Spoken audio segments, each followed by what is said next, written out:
Assalamualaikum warahmatullahi wabarakatuh. Perkenalkan nama saya Kiki Rizky Saputra.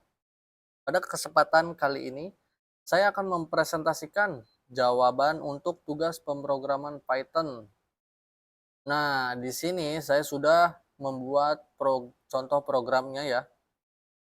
Nah, di sini pada bagian pertama yaitu pemrograman untuk umur untuk masuk SD. Nah, yang keduanya program penentu grade nilai ya. Nah, di sini programnya umur, ini INT, input masukkan umur anak. Nah, ini untuk output di text runningnya ya. Nah, syaratnya if-nya yaitu 7 tahun ya, di atas 7 tahun. Nah, ketika kita masukkan umurnya di atas 7 tahun, maka yang keluar akan LC, bisa masuk SD. Dan sebaliknya, ketika memasukkan angka 7 tahun ke bawah, contohnya 6 atau 5, nah dia akan mengeluarkan tidak bisa diterima di SD. Kita langsung running aja ya. Nah, masukkan umur anak. Kita misalkan 7 ya. Nah, di sini bisa masuk SD ya. Nah, bagaimana jika umurnya di bawah 7 tahun? Kita coba langsung saja ya. Contohnya 6 tahun. Nah, di sini keluar tidak bisa diterima di SD. Jadi begitu ya untuk bagian pemrograman umur untuk masuk SD ya. Nah, ini yang pada bagian pertama outputnya begini ya. Nah, bagaimana yang kedua? Yang kedua itu adalah program penentu grade nilai. Nah, di sini inputnya yaitu masukkan nilai 1 sampai dengan 100. Nah, jika if-nya nilai yang kita masukkannya lebih dari 90 sampai dengan 100, dia akan mendapatkan nilai grade A ya. Nah, ini karena dikasih print grade A ya. Nah, jika elif nilainya di bawah angka 80, dia akan mengeluarkan grade B ya. Untuk elif yang kedua, jika nilainya kurang dari 70, yaitu akan mengeluarkan nilai C. Lebih dari 70 sampai 80 akan mendapatkan grade C. Dan untuk nilai di bawah 70 akan mendapatkan grade D. Kita coba ya, misalkan coba dulu yang atas, misalkan nilainya 95. Nah, 95 yaitu grade-nya A, betul ya. Nah, bagaimana jika kita nilainya 70 ya, 70. Nah, 70 C. Dan kita jika masukkan nilai di bawah 70 akan mendapatkan grade D. Kita coba ya. Misalkan 50 nilainya. Nah, grade D ya, betul ya. Nah, begini ya untuk program penentu grade nilai ya. Contohnya seperti ini.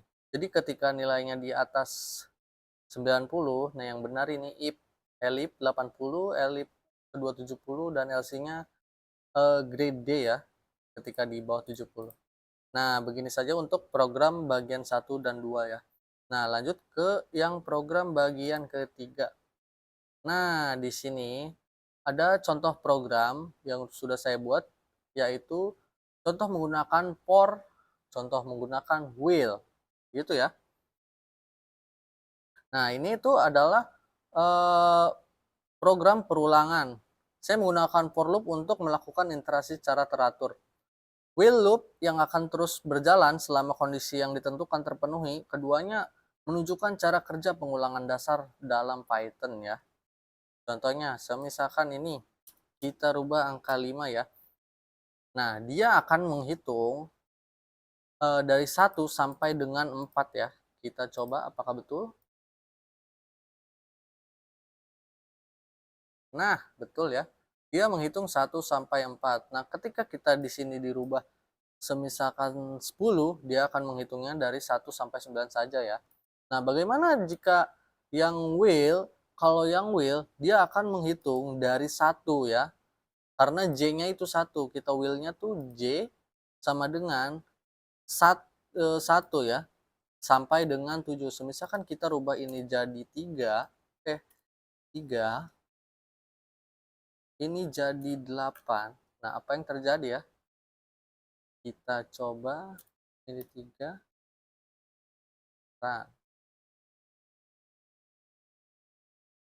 Nah, dia akan menghitung 3 sampai dengan 6 ya. Ketika ini jadi 1, apa yang terjadi?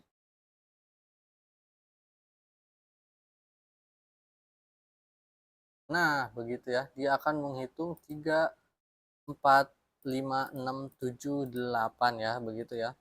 Nah, ini untuk contoh menggunakan for dan will.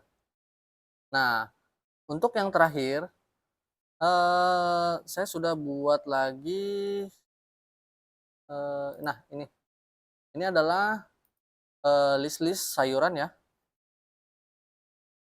program untuk mengelola daftar belanja sayuran ibu menggunakan list. Nah, barangkali ibu Anda ingin belanja sayuran, kalian bisa menggunakan list ini ya. Nah, langkah pertamanya yaitu saya mendefinisikan list awal berisi 6 sayuran ya. Kemudian saya menggunakan fungsi append untuk menambahkan terong dan wortel. Saya mengganti indeks pertama dengan brokoli dan menghapus sayuran kelima menggunakan perintah del. Nah, yang ini ya, perintah del. Nah, setelah kehilangan sayuran kelima, sorry, setelah kehilangan sayuran kelima, saya juga menampilkan elemen list tertentu mencetak semua isi list menggunakan perulangan for. Nah ini, dan terakhir menghitung total sayuran yang tersisa menggunakan fungsi len. Langsung saja kita coba running ya. Nah, hasilnya begini. List awal yaitu bayam, kangkung, sawi, tomat, timun, cabai. Nah, list awalnya ini ya. Bayam, kangkung, sawi, tomat, timun, cabai. Nah, yang keduanya setelah tambahan sayuran, bayam, kangkung, sawi, tomat, timun, cabai, terong, dan wortel. Nah, tambahannya ini ya, menggunakan append. Terong dan wortel. Misalkan kita tambahkan lagi, misalkan tambah pisang ya, dia akan muncul di sini ya. Nah, lagi setelah ganti sayuran ke 1, brokoli, kangkung, sawi, tomat, timun, cabai, terong, wortel ya. Nah, ini setelah ganti sayuran ke 1. Nah, sayuran ke 1 kan bayam, kangkung ya. Bayam nih. Sayuran ke 1 bayam. Misalkan kita ganti ke 2, yang hilang itu akan kangkung ya. Nah, jadi dari sini tuh 1, 2, 3, 4, 5, 6 nama sayurannya dan urutan angkanya 1, 2, 3, 4, 5, 6 ya. Nah, setelah kehilangan sayuran kelima, brokoli, kangkung, sawi, tomat, cabai, terong, wortel. Itu 2, 3, 4, 5. Nah, di sini nggak ada timun ya. Hanya ada brokoli, kangkung, sawi, tomat, cabai, terong, dan wortel. Soalnya urutannya yang kelima. Di sini perintahnya kehilangan sayuran kelima. Jadi timunnya itu dihilangin ya. Sayuran nomor 2 dan 3 yaitu kangkung dan sawi, ini yang kedua dan ketiga ya. Nah, untuk daftar semua sayuran yaitu semuanya brokoli, kangkung, sawi, tomat, cabai, terong, dan wortel ya. Begitu ya. Nah, jumlah sayuran saat ini adalah 7. Begitu ya.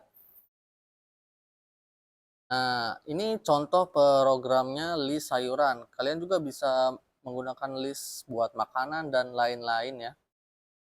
Nah, demikian penjelasan saya mengenai program-program tersebut. Terima kasih atas perhatiannya. Mohon maaf ada yang kata dikurang mengerti. Wassalamualaikum warahmatullahi wabarakatuh.